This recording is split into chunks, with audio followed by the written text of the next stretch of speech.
Defense Ministry has been holding a briefing on those developments in Syria. We can go now live to that. Let's take a listen. Over Deir ez-Zor, as a result of the strike, there are numerous human casualties.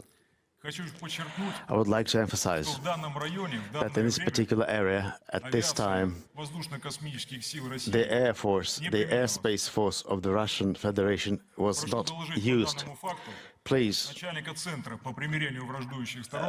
I would like to hear a report on the center of the appeasement of the fighting forces, General Savchenko. Comrade Lieutenant General, today at 1700 hours, two F-16 jet planes, two A-10 planes, and a strike drone of the United States Air Force inflicted a strike on the objects of defense of the Syrian Republic in the area 6 kilometers to the south of the Deir ez-Zor airfield. We have received information from the Syrian party. The commander of the group of forces have communicated to the Center of Joint Operations at a date in Qatar and have requested an immediate stop to the strikes. As a result, at 1750, the airstrikes were stopped.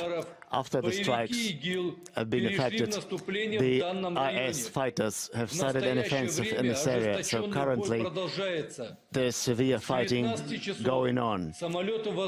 As from 1900 hours, the airspace aircraft of Russia are providing air support to the Syrian units, and they're striking the IS forces. Currently, 10 attacks have been performed.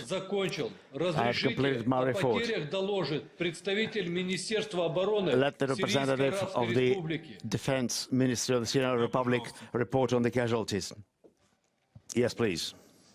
سيد العماد، نتيجة للضربات الجوية ضد أغراض الدفاع لوحدات القوات المسلحة للجمهورية العربية السورية، بلغت الخسائر بين الأفراد 160 فرداً 62 شهيداً. The Russian Defense Ministry are holding a briefing related to that airstrike in the east of the country in Deir ez-Zor province in Syria. Confirmed just now 62 soldiers from the Syrian Arab Army have been killed, over 100 injured in that airstrike. Also, news came in just around 30 minutes or so ago that the U.S. Officials have also confirmed that an airstrike may have taken place there, and that Syrian forces may have accidentally been targeted, not intentionally, and that the airstrike was halted as soon as the officials were informed by Russian officials it was possible the personnel and vehicles targeted were part of the Syrian military. We have a statement here from the U.S. Central Command, the full statement. They said the coalition forces believed they were striking a Daesh fighting position that they had been tracking for some time before the strike. The location of the strike is also in an area the coalition has struck in the past. Let's just get back to that statement now. A strike have cleared the way for the fighters of the IS that can take over the Deir ez-Zor city now.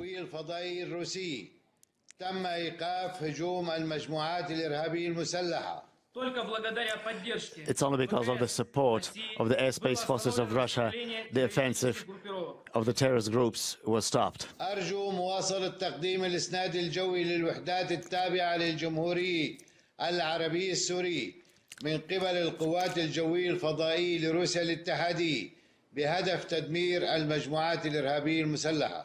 We request that the air support to the units of the armed forces of the Syrian Republic be continued. That is performed by the airspace forces of the Russian Federation in order to destroy the terrorists.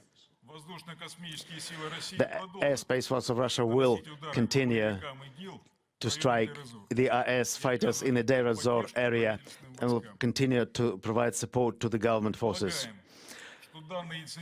We believe that this particular incident with a lot of casualties has become possible because the general situation was not known by the command of the coalition and the unwillingness on the American side to coordinate with Russia their actions to counter the terrorist groups the territory of Syria. We're expecting explanations of this particular fact from the commander of the coalition groups led by the US. Thank you for your attention.